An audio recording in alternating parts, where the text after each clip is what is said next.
وہ یہ ہے کہ فرائض کون سے ہیں جو اللہ نے ہمارے اوپر لازم کر دیے، واجب کر دیے۔ اب ان کی فہرست بنائی جائے تو بہت طویل ہو جائے گی۔ جہاں بھی اللہ تعالیٰ کی طرف سے امر کا صیغہ آیا ہے وہ گویا کہ اللہ کی طرف سے اس شے کی فرضیت کا اعلان ہے۔ چنانچہ میں نے چند آیات آپ کو سنائی، یا ایھا الذین آمنوا آمنوا باللہ ورسولہ، اے ایمان کے دعوے دارو ایمان لاؤ اللہ پر، اس کے رسول پر، جیسا کہ اس کا حق ہے۔ پھر آپ کو معلوم ہے ارکان اسلام میں سے دو جو ہیں ان کا تو بار بار ذکر آتا ہے، اقیموا الصلاۃ وآتوا الزکاۃ، نماز قائم کرو اور زکوٰۃ ادا کرو۔ پھر نماز میں سے خاص نماز کا ذکر ہے جس کے لیے ہم جمع ہیں، اذا نودی للصلاۃ من یوم الجمعۃ فاسعوا الی ذکر اللہ وذروا البیع۔ اسی طریقے سے روزے کے بارے میں فرمایا، شہر رمضان الذی انزل فیہ القرآن ھدی للناس وبینات من الھدی والفرقان فمن شہد منکم الشہر فلیصم۔ جو بھی یہ مہینہ پائے اس میں اس کے روزے رکھے، ہاں اس کے بعد رعایت ہے اگر بیمار ہے یا سفر پر ہے تو قضا کر سکتا ہے لیکن تعداد پوری کرنی ہوگی۔ وَلِتُكْمِلُوا الْعِدَّةَ وَلِتُكَبِّرُوا اللَّهَ عَلَىٰ مَا هَدَاكُمْ۔ حج کے بارے میں فرمایا، وَلِلَّهِ عَلَى النَّاسِ حِجُّ الْبَيْتِ مَنِ اسْتَطَاعَ إِلَيْهِ سَبِيلًا وَمَنْ كَفَرَ فَإِنَّ اللَّهَ غَنِيٌّ عَنِ الْعَالَمِينَ۔ اللہ کا حق ہے انسانوں پر، اپنے بندوں پر، کہ وہ اس کے گھر کا حج کریں اگر استطاعت رکھتے ہوں سفر۔ لیکن اگر کوئی استطاعت رکھنے کے باوجود نہیں کرے گا تو گویا کہ وہ کفر کا مرتکب ہوگا۔ تو اللہ تعالیٰ کو کوئی پرواہ نہیں ہے ان لوگوں کی کہ جو اس کے احکام کو توڑ رہے ہیں، وہ اللہ کا کچھ بگاڑ نہیں رہے، اپنا بگاڑ رہے ہیں۔ اسی طریقے سے اسلام، فَلَهُ أَسْلِمُوا وَبَشِّرِ الْمُخْبِتِينَ، اس کے سامنے سر تسلیم خم کر دو اور اے نبی بشارت دے دیجئے ان کو جو اپنے آپ کو جھکا دیتے ہیں اللہ کے سامنے۔ اسی طریقے سے ادخلوا فی السلم کافہ، اسلام میں داخل ہو جاؤ پورے کے پورے، جزوی نہیں، پورے کے پورے، پورا اسلام اپنے اوپر نافذ کرو۔ اسی طرح فرمایا اطیعوا اللہ واطیعوا الرسول واولی الامر منکم، اطاعت کرو اللہ کی اور اطاعت کرو اس کے رسول کی صلی اللہ علیہ وسلم، اور تم میں سے جو صاحب امر ہو ان کی۔ میں تفصیل میں نہیں جا رہا ان آیات کی، میں تو صرف گنوا رہا ہوں۔ اسی طریقے سے فرمایا یا ایھا الذین آمنوا اتقوا اللہ حق تقاتہ، اے اہل ایمان اللہ کا تقوی اختیار کرو جتنا کہ اس کے تقوی کا حق ہے۔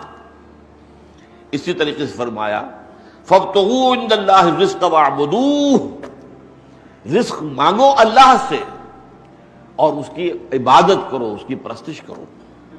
اسی طریقے سے اے میرے بندو ان ارضی واسعۃ فایایا فاعبدون، میری زمین بہت کشادہ ہے بس میری ہی عبادت کرو۔ اگر کسی ایک جگہ پر ایسا ماحول ہے کہ تم میری عبادت نہیں کر سکتے تو چھوڑ دو اس جگہ پر، میری زمین کشادہ ہے، وہاں سے ہجرت کرو۔ اسی طریقے سے فرمایا کونوا قوامین للہ شہداء بالقسط، اللہ کے لیے مضبوطی کے ساتھ کھڑے ہو جاؤ اور قسط اور عدل اور انصاف کے گواہ بن کر کھڑے ہو جاؤ۔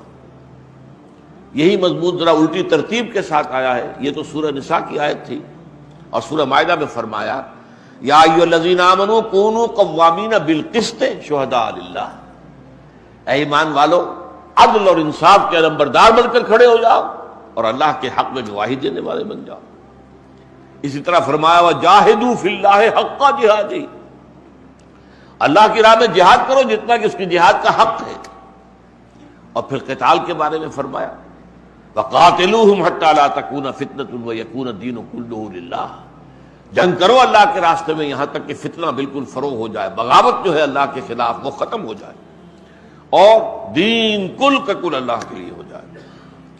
اسی طرح فرمایا، اب وہ بات جامع آیات بھی ہیں، سورہ حج کی آخری آیت، آخری سے پہلی یا ایھا الذین آمنوا ارکعوا واسجدوا واعبدوا ربکم وافعلوا الخیر لعلکم تفلحون، 4 احکام جمع کر دیے۔